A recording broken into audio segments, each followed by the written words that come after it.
ನಮಸ್ಕಾರ ಸ್ನೇಹಿತರೆ, ಗುರುಕುಲ ಅಕಾಡೆಮಿಗೆ ಸ್ವಾಗತ. ನಾವು ಜನವರಿ 12ನೇ ತಾರೀಕಿನ ಪ್ರಚಲಿತ ಘಟನೆಗಳನ್ನು ತಿಳಿದುಕೊಳ್ಳೋಣ. ಮೊದಲೇ ಪ್ರಶ್ನೆ ನೋಡೋದಾದರೆ, ಪ್ರತಿ ವರ್ಷ ಜನವರಿ 12ರಂದು ಯಾರ ಜನ್ಮದಿನದ ನೆನಪಿಗಾಗಿ ರಾಷ್ಟ್ರೀಯ ಯುವ ದಿನವನ್ನು ಆಚರಿಸಲಾಗುತ್ತದೆ?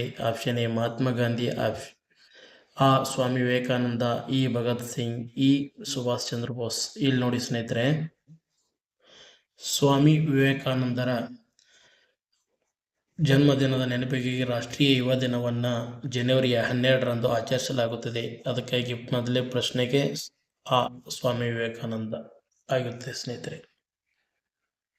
ಎರಡನೇ ಪ್ರಶ್ನೆ ನೋಡ್ತಾ ಬಂದರೆ, ಸಮಯಕ್ಕೆ ಸರಿಯಾಗಿ ಅಂಚೆ ವಿತರಣೆಯನ್ನು ಖಚಿತಪಡಿಸಲು ಕೇಂದ್ರ ಸಚಿವ ಜ್ಯೋತಿರಾದಿತ್ಯ ಸಿಂಧ್ಯಾ ಅವರು ಇತ್ತೀಚೆಗೆ ಪ್ರಾರಂಭಿಸಿದ ಹೊಸ ಸೇವೆ ಯಾವುದು? Quick post 12, speed post 24 and 48, Bharat express ಅಂಚೆ, ಡಿಜಿಟಲ್ ಪೋಸ್ಟ್ ಕನೆಕ್ಟ್.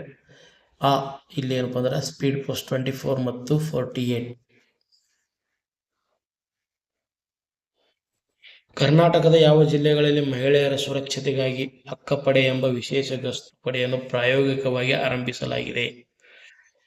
ಇಲ್ಲಿ ನೋಡಿ, ಆಪ್ಷನ್ ಎ ಏನಪ್ಪ ಅಂದ್ರೆ ಬೆಂಗಳೂರು, ತುಮಕೂರು ಮತ್ತು ಶಿವಮೊಗ್ಗ, ಆ ಮೈಸೂರು, ಬೆಳಗಾವಿ, ದಕ್ಷಿಣ ಕನ್ನಡ, ಈ ಧಾರವಾಡ, ಹುಬ್ಬಳ್ಳಿ ಮತ್ತು ಗದಗ, ಈ ಕಲಬುರಗಿ, ಬಳ್ಳಾರಿ ಮತ್ತು ರಾಯಚೂರು. ಇಲ್ಲಿ ನೋಡಿ, ಮೈಸೂರು, ಬೆಳಗಾವಿ ಮತ್ತು ದಕ್ಷಿಣ ಕನ್ನಡದಲ್ಲಿ ಜಿಲ್ಲೆಯಲ್ಲಿ ಈ ಮಹಿಳೆಯರ ಸುರಕ್ಷತೆಗಾಗಿ ಅಕ್ಕ ಎಂಬ ವಿಶೇಷ ಗಸ್ತು ಪಡೆಯನ್ನ ಪ್ರಾಯೋಗಿಕವಾಗಿ ಆರಂಭಿಸಲಾಗಿದೆ. ಸುಪ್ರೀಂ ಕೋರ್ಟ್ನ ಆದೇಶದಂತೆ ಕರ್ನಾಟಕ ಸರ್ಕಾರವು ಯಾವ ಪ್ರಾಧಿಕಾರದ ವ್ಯಾಪ್ತಿಯ 5 ನಗರ ಪಾಲಿಕೆಗಳ ಚುನಾವಣೆಯನ್ನು ಜೂನ್ 30ರೊಳಗೆ ನಡೆಸಬೇಕಿದೆ? ಬಿಬಿಎಂಪಿ, ಗ್ರೇಟರ್ ಬೆಂಗಳೂರು ಪ್ರಾಧಿಕಾರ, ಕಾವೇರಿ ನೀರಾವರಿ ನಿಗಮ, ಕರ್ನಾಟಕ ನಗರಾಭಿವೃದ್ಧಿ ಪ್ರಾಧಿಕಾರ. ಇಲ್ಲಿ ನೋಡಿ, ಗ್ರೇಟರ್ ಬೆಂಗಳೂರು ಪ್ರಾಧಿಕಾರ GBA ಏನಿದೆಲ್ಲ ಇದರದೇನಪ್ಪ ಜೂನ್ 30ರೊಳಗೆ ನಡೆಸಬೇಕಿದೆ. ಇತ್ತೀಚೆಗೆ ನಿಧನರಾದ ಪ್ರಸಿದ್ಧ ಕನ್ನಡ ಲೇಖಕಿ ಮತ್ತು ಚಲನಚಿತ್ರ ಸಂಭಾಷಣೆಗಾರ್ತಿ ಯಾರು?